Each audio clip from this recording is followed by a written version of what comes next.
Okay, I just finished season 2 of this show. And I just got a couple quick thoughts. Maybe I see things different because I'm older. And I did get married when I was young and in my 20s.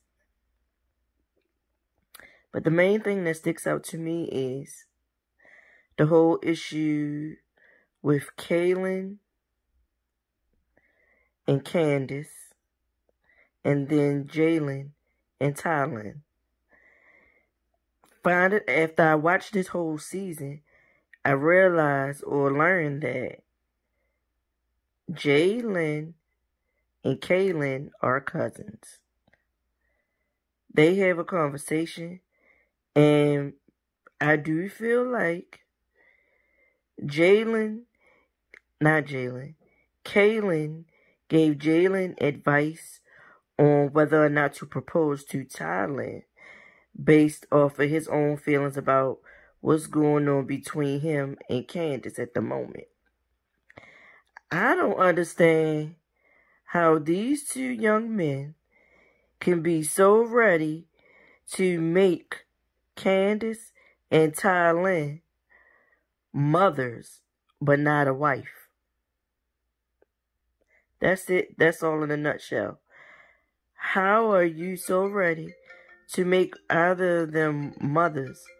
But I'm sorry, y'all. Had a little interruption, but I'm back.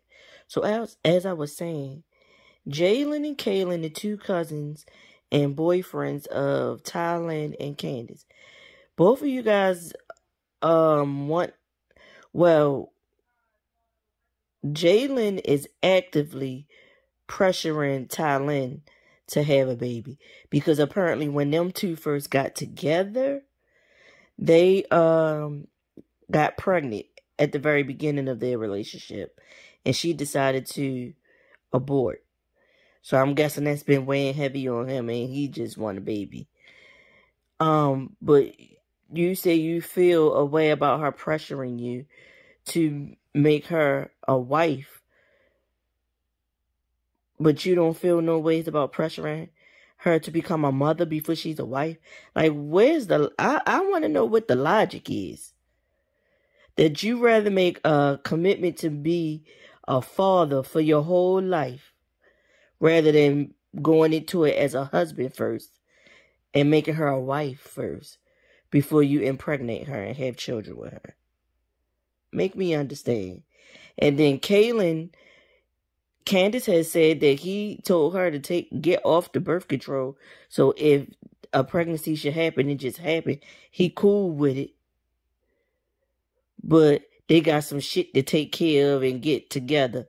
And iron out before they can be married or be engaged to be married.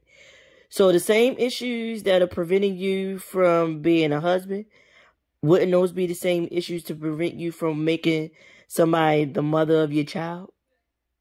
Like, I want to understand where the logic is, and that it's okay for you guys to go in all willy-nilly, possibly make her a mom, but you don't want to make her a wife. I don't get it. The mother of your child is the mother of your child forever, my dog. Forever. So I guess my issue is the fact that a child is way more permanent than a marriage. And I'm guessing that's where these guys are going with their thoughts. I don't know. I can't even begin to understand, because in their mind, I'm guessing, like, I don't know. Because it don't make sense to me. Yeah, if you get married, you can get a divorce. But that person will still be in your life forever once you have a kid with them. You'll always have to co-parent with them. And I don't understand not wanting to give your child the best by being two active, present parents who are married before they decide to bring kids in the world. And then the other storylines, as far as, like, I didn't like the way Tylen came at Rob at the party that Bree had for her butter line. I didn't like that. I also felt like Amanda should have called Thailand to the carpet more than what she did about what she said to her man at that party. Like, Jalen had Thailand's back up against PJ and Rob. And Amanda, like, where was you at, girl? You didn't hear what what Thailand was saying to Rob? And that's supposed to be your home girl and you work with her? Like, you were supposed to be a little bit harder on her and call her to the carpet more so about the way that she was talking to your boyfriend. Like, she was all kinds of wrong for that. And another situation, I didn't like that when you guys were in New York and the room situation, Miami hooked it up for y'all to get their house, or that's what production led us to believe, that Miami is the one who hooked up the nice brownstone for y'all to stay in. Just like Bree went and found a nice room, so did Amanda. But when y'all had that conversation at the kitchen island, y'all, and when I say y'all, I'm talking about Thailand, came down on Bree real heavy when all Bree said was Miami. You got you have a pick. You put this together, so you know which room would you like? Like, which room would you rather pick?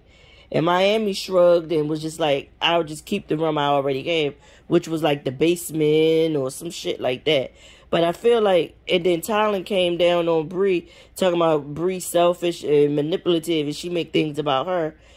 You ain't say nothing to your homegirl. Amanda did the same shit. Y'all had already said that Miami need to pick where she want to be first before y'all pick. And Amanda went and picked that real nice room too. And from what I saw, Bree was like, whichever room you want to choose is fine by me. Like, if you want to take my room, you can take it. And she ain't throw nobody else's room in it. But she for damn sure could have took the room that Amanda took. Like, you ain't getting Amanda shit about what she did as far as the rooms was concerned, Thailand. But you got on Bree's case. I didn't like that at all. And then Miami. She just, the way she talks, the way she moves, it irritates me. She gives me one of them girls that think she better than other people. And she a real boss bitch. But what is she doing? I'm guessing we don't see everything, all the moves and stuff that everybody's making. But on this show, I just want to know what the moves are. Because we see Bree with the butter business. We see Thailand doing the things with the gatherings. I guess she like a promoter or something of that sort. But what does Miami do? I just want to know. I'm not being mean. I'm just curious. I didn't care for Miami's homeboy.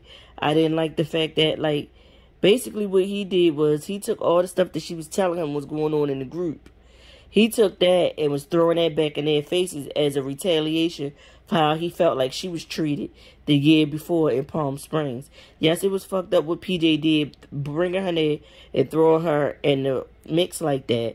And then she was automatically on the defense when it came to Bree and Becky and the rest of the crew, because he thrust her into that.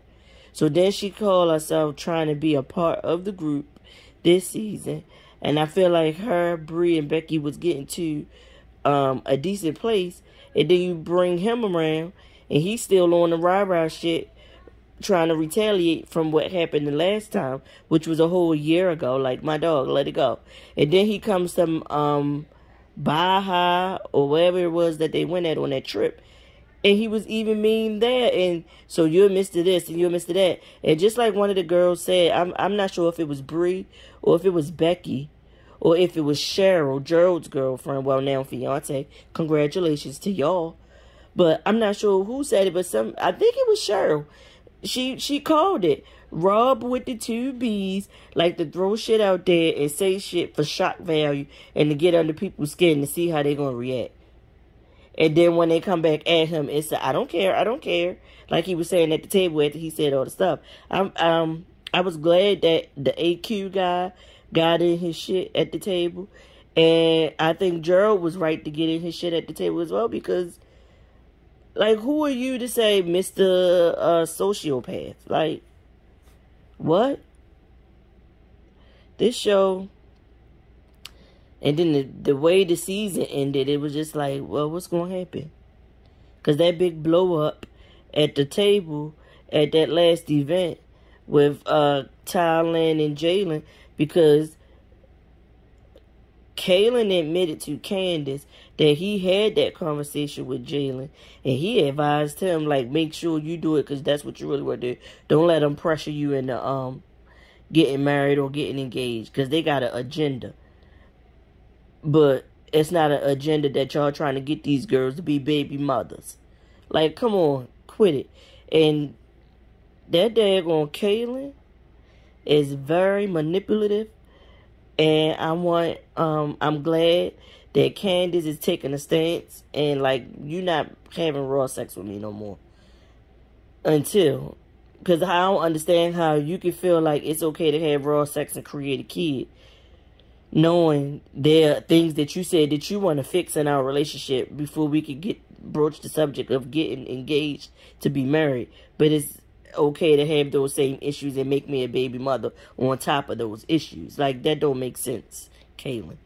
It doesn't. And you just gotta do better. Like, but I still have to remember y'all young and y'all in your 20s.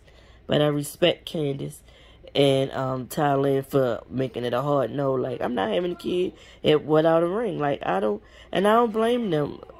I think some of these celebrity lives have made these guys think that it's okay to make a woman a mother, but not make her your wife. And it's not.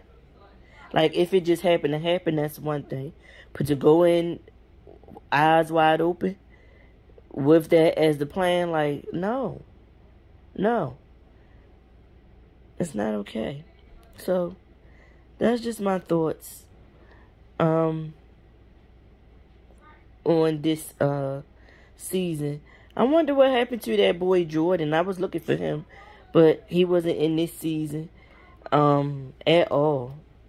Hopefully he comes back. But those are my thoughts for this season. Season 2 of The Suite Life Los Angeles that plays on HBO Max. See y'all in my next video. Don't forget to click the like and subscribe button on your way in or either on your way out. Get in the comments and let me know your thoughts about this show, if you've ever seen it, or if you listened to what I had to say and you have an opinion about what I said. We could discuss it in the comments. I'm here to hear it out, especially for somebody that's in their early 20s and kind of can relate to these kids, you know, or to these young people. Let me know what your thoughts are.